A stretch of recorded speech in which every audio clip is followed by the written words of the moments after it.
Hey guys, welcome to another episode of the Vinyl Den, your channel for record collecting by record collectors. I'm Nick. I'm Ian. Today we're talking about whether or not we ever get burned out on music.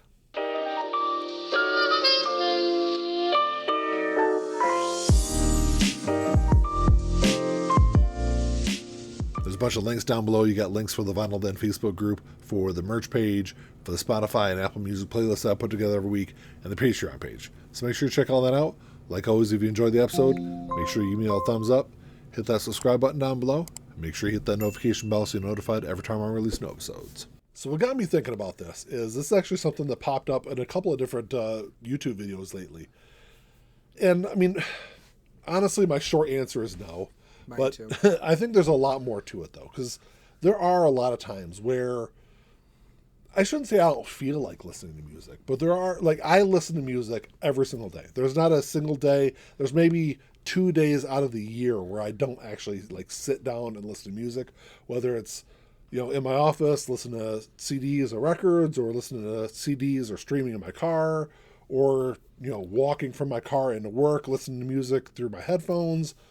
I'm always listening to music. But there are some times where, especially, that's the crazy thing, even though I have all these records, there's a lot of times I'll stand down here And not know what to listen and not to. know what I want to listen to. Yeah.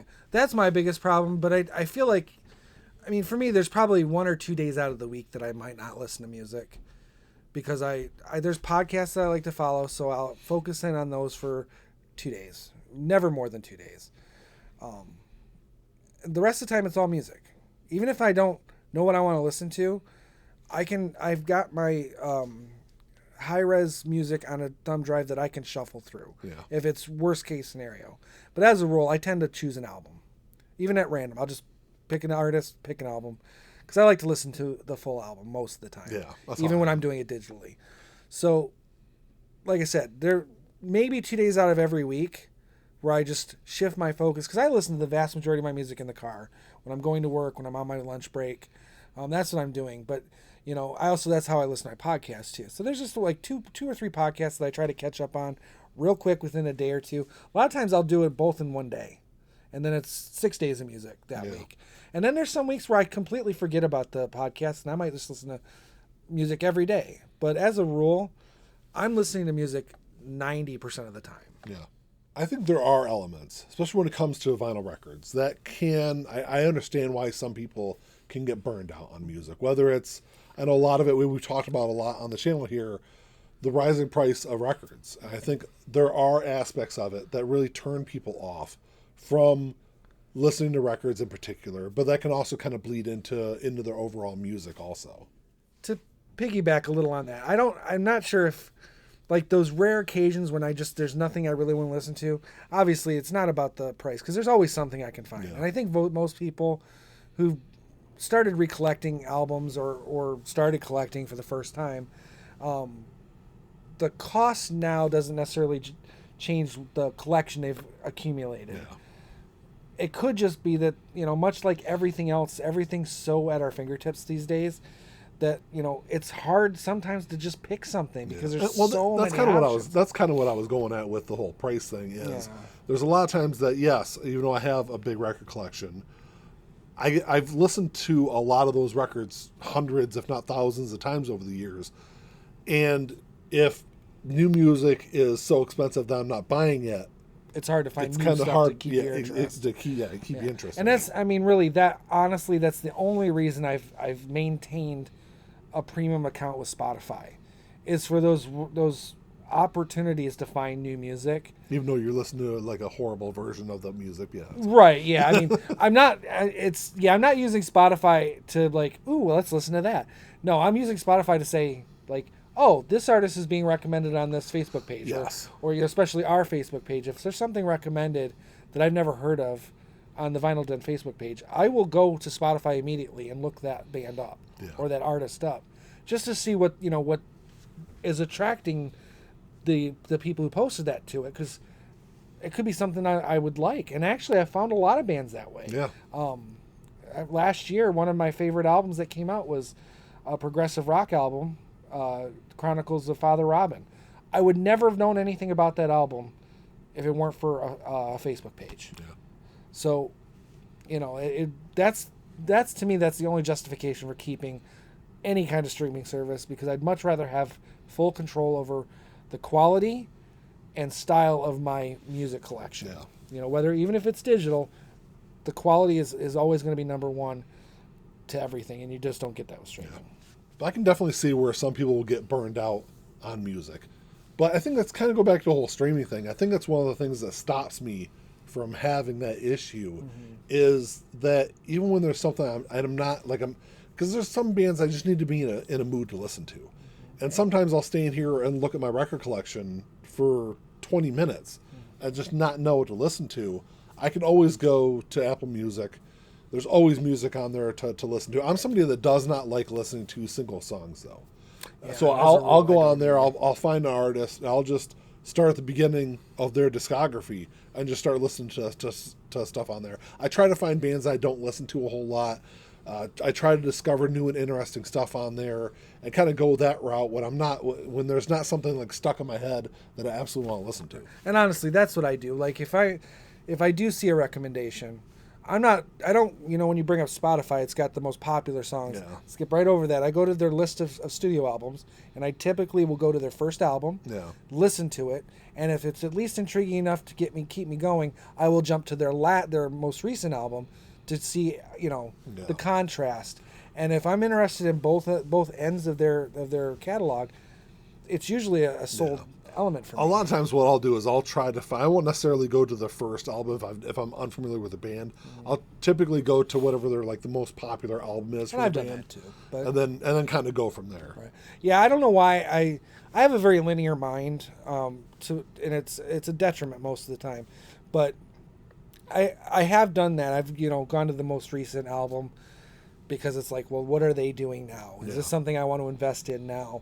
But I don't know. My mind to see what they started doing. Yeah. Let's and then jump ahead to see where they're at now. And that tends to work a lot for me. It really does help to keep music fresh too.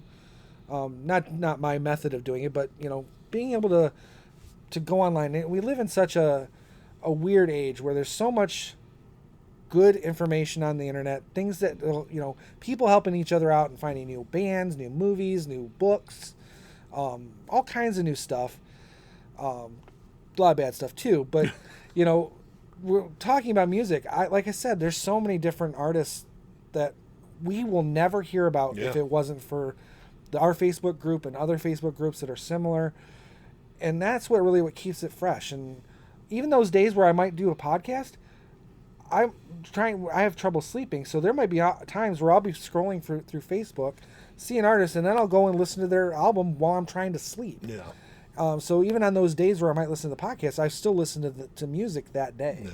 Another tool I find really helpful, if I'm standing here, I can't think of what I want to listen to, I will open up I'll open up the Discogs app. Yeah. And if you shake the app, it'll give you recommendations. And I mean, I wouldn't want to listen to that right now, but you can just keep shaking it, and you'll find stuff that's in your collection. I found so many albums out of my collection that, to be completely honest with, I've forgotten I even have. So this kind of helps me rediscover some of the stuff that's even in my collection that I might not have listened to for several years. And that's kind of another one of those helpful tools to kind of keep everything kind of going and keep it all fresh in your mind. Yeah, I mean, that does sound like a useful tool, but I can tell you this, because I have a hard time with people telling me, even if it's generated by a computer, telling me what to listen to. I'd probably be shaking it going, no, I do that. I'm doing that right now. I know, I don't want to listen to that. Yeah, look at that. I came up with Jethro Tull. Look at that. Highly recommend. But that being said, I much prefer what keeps it fresh for me is finding new artists and new music. Me too, but that's just a helpful tool. Right. To if I don't know what I want to listen to, going through your own catalog. Yeah. It kind of gives you those options. Mm-hmm. So like I said, I guess the short answer is no. I can always find some way to find something to listen to, because you bring up a great point about recommendations. That's the great thing about.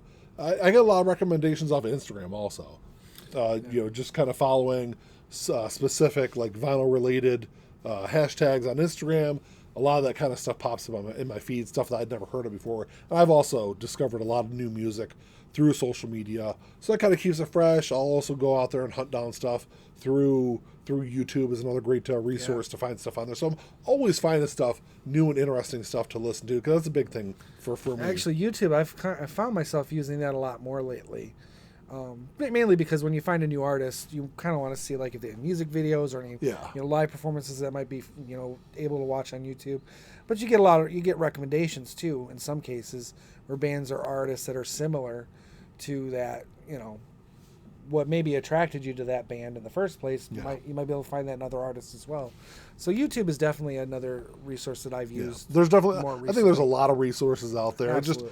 Just people, with everything that's going on in people's busy lives, I can see why it's hard for some people to find some of that stuff out there. Weirdly enough, I know this is big for the music industry, and it could just be because of my algorithms, but I haven't had a lot of recommendations through TikTok, which is very weird. Like I can't think of any that I've seen on TikTok that made me go, oh, let me check that band out. But I mean, like I said, Facebook with the groups that I follow, tons of recommendations there. Yeah. I don't go on Instagram quite as often, but I've had recommendations on Instagram. Well, too. I don't use Tickin' and Talkin' at all, so I don't have to worry about it. I know, but we talked about it earlier about how TikTok is really kind of driving the music industry these days, and it's surprising that I haven't had any recommendations from TikTok. Well, that's all we got for you today, guys. Thanks for checking the show out. Make sure you drop us a comment down below, because I'd love to know what you guys think of this. Do you guys feel like you ever get kind of burned out on music? I know burned out is kind of a sense, I guess, but like more than like you need to take more than a week off or more than 5 days off of listening to music. Would probably be more of what we're looking for, because I don't think either one of us could say that, but there might be people out there who really do just need to decompress from for weeks on end. But I don't know about that far, but then are you really a music fan? But a few days, 3, 4, or 5 days, I can understand that. I mean, maybe in the past I was like that. Yeah. I mean, there were probably times where I listened to podcast over music for, almost an entire week. But I always found my way back to music. But I'd be curious to see what everyone else is saying. I feel like ever since, as far back as I can remember, it's like every day at some point I'm listening to something. I think for the most part, I mean, I'm struggling to remember times. I'm sure it's happened. But, or you've gone long periods. Longer than 2 days, maybe, But let us know what you guys think. Like always, if you enjoyed the episode, make sure you see a thumbs up. Hit that subscribe button down below. That's all we got. Until next time. Talk to y'all later. Keep on spinning. Peace.